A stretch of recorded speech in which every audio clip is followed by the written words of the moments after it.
40% मज़ीद अद्वियात की कीमतें बढ़ाने की तजवीज़ आई है।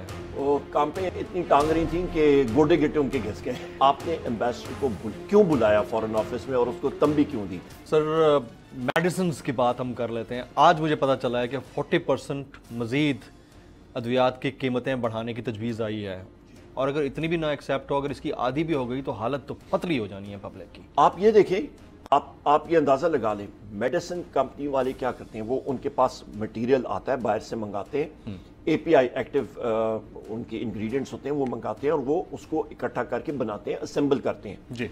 वो सारी की सारी इंपोर्ट्स जो है बाहर से आती हैं, वो डॉलर में इंपोर्ट होती हैं। अच्छा, जिस वक्त इनको मेडिसिन की कीमत ज्यादा करने की इजाजत नहीं हुकूमत देगी इनकी गलती की वजह से, तो वो क्या करेंगे? वो अद्वियात पाकिस्तान में बनेंगी नहीं।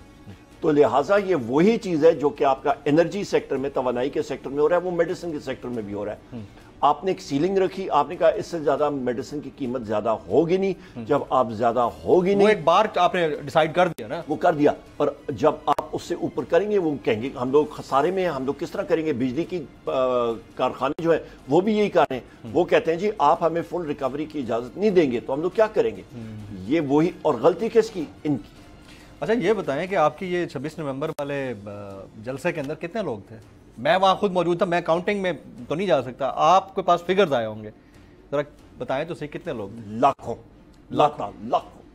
इससे कोई प्रेशर डेवलप हुआ या सिर्फ आपको लगता है कि एक अच्छा शो आप लोगों ने दिखाया जो कि पब्लिक को चार्ज कर चुका है? वो काम पे इतनी टांग रही थी कि गोडे गिट्टे उनके घिस गए। नहीं, उनकी काम पे टांग, लेकिन वो मानने को तैयार नहीं है। वो कहते हैं कि खान साहब जो है ना, वो असेंबलियां डिसॉल्व करने के मामले के ऊपर यू टर्न ले लेंगे। इसको जरा क्लियर कीजिएगा। कोई ऐसी बात नहीं है। हमारा हदफ, हमारा एम, ऑब्जेक्टिव बड़ा क्लियर है खान साहब का, और जो उनका हुक्म होगा इंशाल्लाह ताला पार्टी। प्लान बैठने का था यहाँ पे? कहाँ पे? पिंडी के अंदर कैंप्स जो लगाए थे, जो खान साहब के हुक्म, उनकी जो हुक्म था उसके लिए हम लोग तैयार थे। जो आप लोगों को पता था कि खान साहब ने असेंबलियां तहलील करने की बात करनी है जलसे के अंदर? उन्होंने सिर्फ अपने पास एक बात रखी थी, और ये क्लियर नहीं था कि उन्होंने जो है ये लंबे अरसे तक यहाँ बैठना है या नहीं बैठना। हम लोग तैयार थे, जो उनका हुक्म होता हम लोग। अपेरेंटली तो यही लग रहा था, हज़ारों की तादाद में कैंप्स लग चुके थे, फिर एकदम पता चला कि वहां से वापसी। कोई बैकडोर डेवलपमेंट हुई? जो उनका हुक्म होता हम लोग उसको। कोई बैकडोर डिस्कशन हुई? नहीं, कोई नहीं। गवर्नमेंट से मुज़ाकरात जारी हैं? नो, कहीं किसी सतह पर कोई मुज़ाकरात जारी नहीं। अबव माय पे ग्रेड। ये पहले भी आप यही है। इलेक्शन के मामले के ऊपर भी कोई अबव माय पे ग्रेड ना मुझे मालूम। अच्छा, आप लोग मुज़ाकरात पे बिलीव भी नहीं करते? हम लोग नहीं कर, इलेक्शन के बारे में बात करें तो मुज़ाकरात होंगे। इलेक्शन के बारे में, या वो मौसम के बारे में बात करेंगे, वो गेहूं के बारे में या कपास के बारे में करेंगे। पहले जिनके आगे कुआं पीछे खाई हो, वो आपसे कैसे इलेक्शन की बात कर सकते हैं? जाते हैं इलेक्शन में, मरते हैं, नहीं जाते तो मरते हैं, वो आपसे कैसे इलेक्शन की बात करेंगे? तो इस बात कहीं और पे होनी चाहिए ना। वो असल में उनका मकसद ही वो 1400 अरब का NRO2 लेना था, वो उनको मिल गया, वो खुशी है, वो खुश है। और उनको क्या, किसने दिया? ये इंपोर्टेड हुकूमत ने आपको इन्होंने दिया, नैब लॉ इन्होंने चेंज किया ना। तो जहां बात इंपोर्टेड की आती है सर, फिर अब खान साहब के भी जो बयानात है ना, वो थोड़ा क्वेश्चनेबल हैं। मतलब सवाल ये बनता है कि वो अब इंटरनेशनल मीडिया के ऊपर बैठकर साइफर के मामले के ऊपर अपेरेंटली जो इंप्रेशन गया है, या शायद मीडिया उसको इस तरह से दिखा रहा है, मैंने पूरी वो ना उनकी स्पीच देखी है ना सुनी है, बट अगेन आप इसको क्लियर कर सकते हैं, इंप्रेशन ये गया है कि वो साइफर के मामले के ऊपर बात नहीं करना चाहते। ऐसा है या नहीं है? इसको जरा क्लियर कीजिए। दो चीजें बड़ी अहम चीजें। देखिए, साइफर का इशू जेन्युइन इशू था। आप किसी को बुला के आप तंबी करते हैं, डिमार्च देते हैं, वार्निंग आप किस बात पे देते हैं? आपकी नेशनल सिक्योरिटी कमेटी ने, जिसमें सारे लोग मुसल्लह अफवाज के, सिविल ब्यूरोक्रेसी, प्राइम मिनिस्टर, काबीना के लोग बैठे हों, और वो एक कलेक्टिव डिसीजन हो, नेशनल सिक्योरिटी काउंसिल का भी हो, वो किस चीज पे था? कोई हवा से तो चीज नहीं आई थी ना। एक साइफर के ऊपर तंबी हुई थी, एम्बेसडर को बुलाया गया था, वो किस बेसिस पे?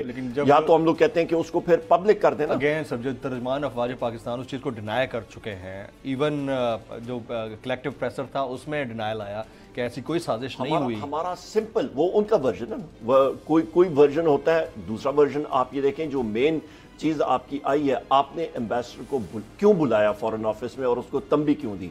इस सवाल का मुझे जवाब दे दें। उसको कोई कॉफी या चाय के लिए, तो शाबाशी के लिए तो फॉरेन ऑफिस उस वक्त नहीं बुलाया गया था। क्यों बुलाया गया था?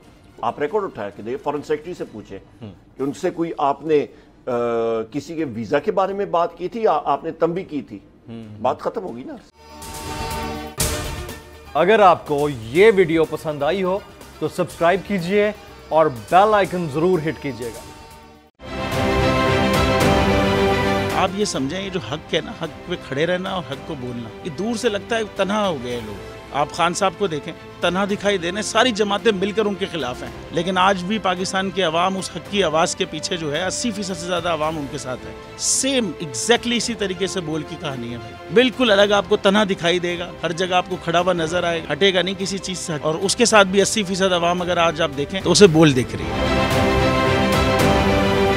جعلی کیس ہے نا، یہ ہم پہ اس وقت بنائے گئے تھے جب حکومت یہی تھی، انہی لوگوں کی حکومت تھی نا، اور یہ جعلی کیس ان کو، میں نہیں کہہ رہا اس کیس کو جعلی کیس، ان کو پاکستان میں کیا پوری دنیا میں ایک ایسا شکایت کنندہ نہیں ملا، ایک ایسا کمپلیننٹ نہیں ملا جس نے یہ کہا ہو کہ ہمارے ساتھ فراڈ ہوا ہے۔ تو یہ خود ہی بن گئے کمپلیننٹ، اور یہ خود ہی انہوں نے خود ہی انویسٹیگیشن کی، اس کی خود ہی تفتیش بھی کی، یعنی کہ کمپلیننٹ بھی ہے، انویسٹیگیشن آفیسر بھی ہے، اور ان دا اینڈ انہوں نے پھر اس کے باوجود یہ کورٹ میں جمع کرایا کہ جی یہ کیس جعلی کیس تھا، اور اس میں کسی قسم جو کچھ ایگزیکٹ کر رہا تھا سب لیگل۔ یہ میری بات نہیں ہے، یہ ان کے انویسٹیگیشن آفیسر کی بات۔ سب سے زیادہ ویوز اور سب سے زیادہ ریٹنگ کے ساتھ بول آج بھی رہا نمبر 1 پر۔